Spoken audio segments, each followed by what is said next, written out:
In this series of videos, we're going to learn the basics of polar coordinates. Polar coordinates are a way to plot a location, just like rectangular coordinates gives us an ability to plot a location. Now, rectangular coordinates we're very familiar with. We have a horizontal move and a vertical move.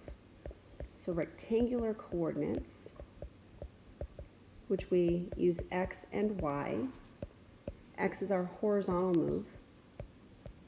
So we have a horizontal move and a vertical move. And there's only one way to get to any location on the grid.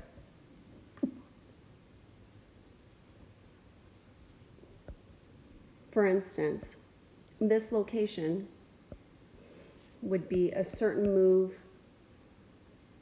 horizontally and a very specific move vertically. And there's only one way to get there.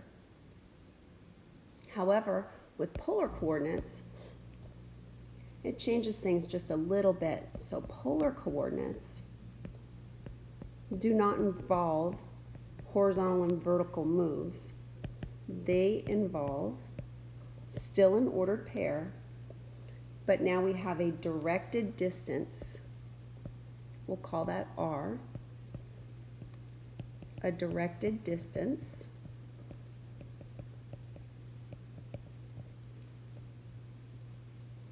And a circular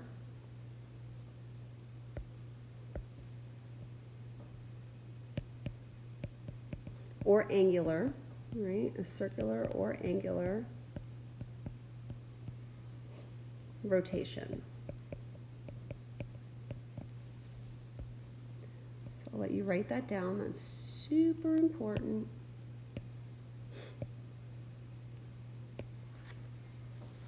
So I wrote circular for a reason. And that's because on a polar grid, we have a horizontal and a vertical axis. And we also have circles.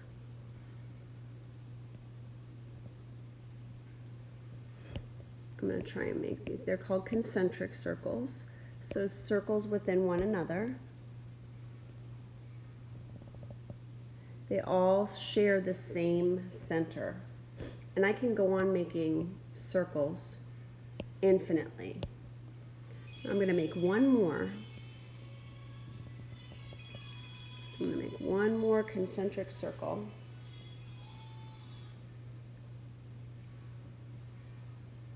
And I'm going to identify a few things for us here. Now, on our coordinate plane that we're used to working with, rectangular coordinates, we have what's called the origin, and that's where the horizontal and vertical axes meet. Where the horizontal and vertical axes along with the center of the circles meet, that's called the pole. So that's called the pole. And the pole is still 0, 0.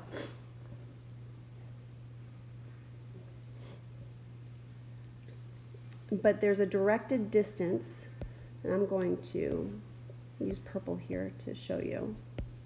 So we have this directed distance right here.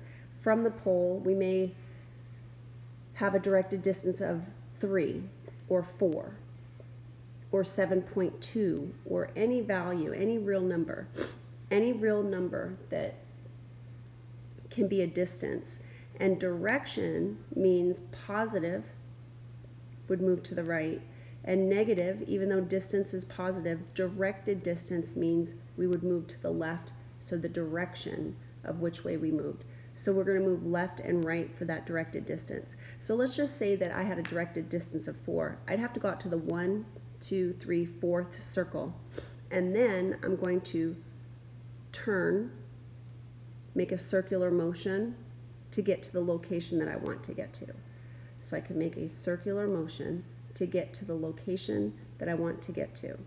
I could make a circular motion going clockwise. I can make a circular motion going counterclockwise. And that's what we're going to talk about in the next few videos. We'll do examples of plotting polar coordinates and then converting them from polar coordinates to rectangular coordinates, and vice versa. We'll go from rectangular coordinates to polar coordinates.